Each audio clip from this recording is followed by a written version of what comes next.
Bancada governo na oposição propõe haruka fila orçamento geral estado tinan rihun ruarunulu ba governo hodi hadia no análise tambareba relatório husi comissão sira nebe maioria russo atau hadia.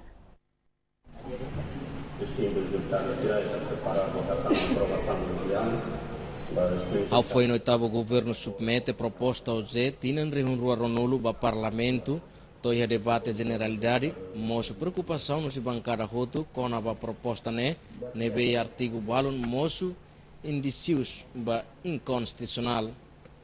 Também o governo lihusi primeiro-ministro Taur Matan Ruak decide retira hori hadia indícios nebe ia.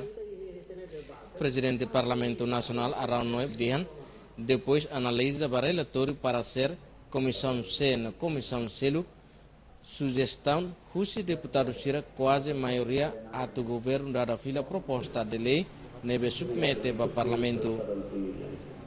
Araumo informa artigo nebe ia indícios tama ba inconstitucionalidade nia parte la coicolia tamba parlamento la ia competência. Governo retira proposta ao ZN liga ba constituição la ia problema e regimental mos la ia problema tamba ia artigo cianulura sin lima número 2 regimento ia constituição la hate tembuat ida. Primeiro-ministro Taur Matan Ruak hatan rona preocupação no si bancada hoto e o parlamento considera no aceita retira faleo Z.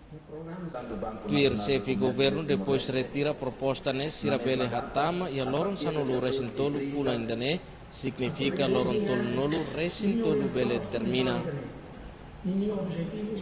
Ao foi rona proposta o chefe governo e a ponto de ordem chefe bancada Fretelin Aniceto Guterres ateten retira proposta ao tinan rihun ruarunulu tem que ia prazo tamba agora tama ona ba dezembro nune tama ba janeiro uja ona osan 20 ni hakuir karik sidak to aprovação bele uja 20 mas bela bele uja cleo Guilhermina Franco Lucia Ximenes STL News.